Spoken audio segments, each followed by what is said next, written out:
Mr. Anjo Iliana, abay lalong napahiya nang lumabas ang katotohanan ito. Maraming salamat po. Let's watch this. Gusto ko batiin at kwentuhan. Kasi ang dami nagsasabi sa akin, bakit walang laman yung pages mo? Ano mga videos? Wala mga bagong videos. So, ito, umagang-umaga. Natatawa ako kasi, di ba nag-apologize na po ako sa show ni OG Diaz. Pinatawag niya ako at di ko naman tinanong kung bakit, pero malamang dahil sa mga pinagagawa ko mga revelations, mga kwento, ayan eh, sinagot ko naman. Sinagot ko isa-isa, wala pa akong tinago, nagpakatotoo ako. Sabi nga, transparency, ayan, transparency. Pero natutuwa dun sa mga comments. Sabi ng iba, nag-sorry ka pa pero damage has been done. Yan ang isang mga ugali ng ating mga Pilipino. Alam mo, pag nag-sorry ka, ibig sabihin pinagsisihan mo na nga, ibig sabihin hindi mo na uulitin. Diba? Ano ba ang mas gusto nyo doon sa mga bashers, ha? O doon sa mga pilosopo? Anong gusto nyo? Yung hindi mag-sorry, tapos sasabihin nyo, diba? Ang kapal naman ng mukha na to, hindi man lang nag-sorry. So yung sa akin po, ang pinaka-importante is I learned. Natutunan ko na, teka, parang mali na itong ginagawa ko. Kailangan itigil ko na. Ay bukod doon, ay kailangan ko humingi ng paumanhin doon sa mga nasaktan ko. Kaya ako po ginawa yun. Kung mapapanood nyo po, panoorin nyo kay OG Diaz. Ewan ko anong title ng show ni OG Diaz. Sa FB yun eh, sa FB. Kaya mga Pilipino, yan ang isang ugali na dapat natin sanayin. Pag meron tayong ginawang mali, number one, kailangan matuto tayo sa atin mga pagkakamali. Anong ibig sabihin? Dapat hindi mo na ulitin to. Dahil natuto ka na, hindi mo na dapat gawin to ulit.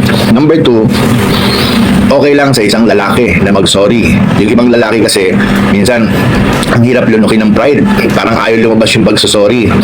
Masarap po ang pakiramdam pag nag-sorry ka kasi nasabi mo yung saloobin mo na mali yung ginawa mo. Ang problema, pag nag-sorry ka, tapos labas sa ilong, yun, problema rin yun yung, sorry, yung hindi mo naman minimian.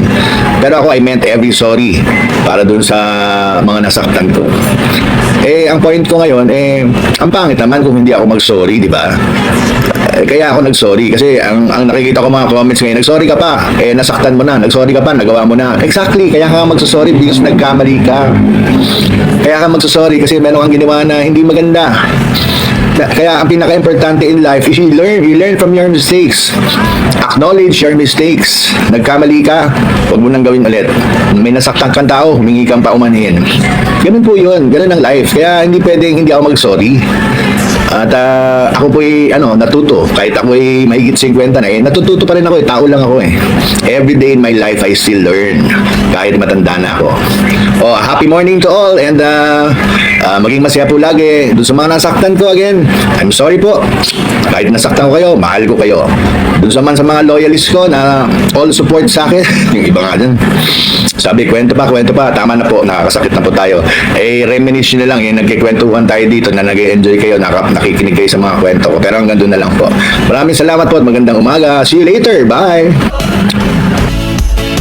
Yan ang ilan sa mga statement ni Mr. Anjo Iliana matapos siyang manghingi muli ng sorry, apology sa kanya pong TikTok account. Ngunit sa isang issue nga na kung saan ay lumalabas na or pinalabas ni Mr. Anjo Iliana na si Miss Chris Aquino ay naging cheater or nagkaroon ng cheating allegation, ay agad pong inilabas si Manny Christopher Min ang totoo at buong pangyayari. Panoorin natin ito. Kay Anjo Iliana, kasi alam naman natin may sakit si Chris Aquino.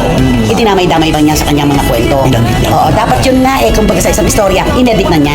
Inalis na lang sana, di ba? Kaso, ano ang sabi niya? Dapat i-respeto niya na si Chris Aquino. Oo. Ay sabi daw, sila daw nagkaroon ng relasyon dalawang ni Chris Aquino. At ito na, nung inahati niya daw si Chris Aquino kasi anniversary ata nila yun. Mansari. Tapos naglagay pa daw si Anjo ng mga Pink balon. balon. Sa loob ng bongga. At ito pa, ang sabi daw ni Anjo, hindi lang daw siya, may kasabay daw siya na isang lalaki doon sa puso ni Chris. At saka wag mong gamitan ng daw. Talagang si Anjo ang nagsalita Oo, yan. siya na yun. Siya talaga nagkwento niya. Natatawa ako nung araw pagbabalikan. Huwag sana magalit si Miss Chris.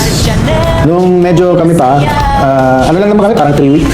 Nag-break kami ni Chris kasi minsan dumala ko sa kanya. Nagdala akong flowers. Yung flowers ko parang galing Baguio. May matataas na stem na roses na alam mong galing sa ibang bansa. Sabi ko, sino galing yan na roses na yan? Oh, this came from Robin. Sabi ko, nangliligaw ba sa'yo si Robin? Oh, it's my boyfriend. Ha? Boyfriend mo si Robin? Boyfriend mo rin ako? Yeah, including Aga. Sabi niya, mayroon daw kasabay sa puso ni Chris. At sinabi raw niya, mukhang nakakaabala ako dito. Aalis na lang ako, sabi niya gano'n. Ito naman si Chris, talaga namang matindi rin naman ang sakit. Pero siguro sa kagustuhan niya na ituwid yung kwento, pumasok sa eksena. Oh, tama rin naman yun. Oo, para ituwid. Oh, at saka kasi credibility niya, nakasalalay doon na two-timer siya. Two-timer. Oo. Alam mo ba kung sino yung mga kachika? Si Senator Robin Padilla, yung sinasabi daw ni Anjo na nakasabay niya sa puso ni Chris Aquino, nagkasabay raw sila. Ganon. So sinabi ni Chris, wala kang kasabay. May bisitang dumating pero hindi mo kasabay. Mansari pa naman nila yun, diba? Ito po ang kwentong alam naman namin. Ako babangkadin ko, ha? Alam po ito ng buong showbiz at maaaring sa labas, sabi nga ni Wendell. Open secret po ito. Hindi po si Chris Aquino ang nagkaroon ng sabay na relasyon nung sila ni Anjo. Si Anjo po ang sabay ang pakikipagrelasyon kay Chris Aquino. Bakit? Pwede si Chris Aquino nandyan na. Ito pa alam po ito ng showbiz. Hindi ako po pwedeng magkamali. Hindi ko na lang po papangalanan dahil bilang respeto sa kanya at ayaw kong makaladkad ang kanyang pangalan dito sa kwentong ito dahil nananahimik siya. Isa pong magaling na director at scriptwriter ang karelasyon ni Anjo Iliana ng matagal na panahon. Ilang dekada yan. Kaya siya ang nagsabay doon sa director, scriptwriter at kay Chris Aquino. Bakit si Chris ang pagbibintangan niyang may kasabay? Ayun, ganun naman pala ang kwento.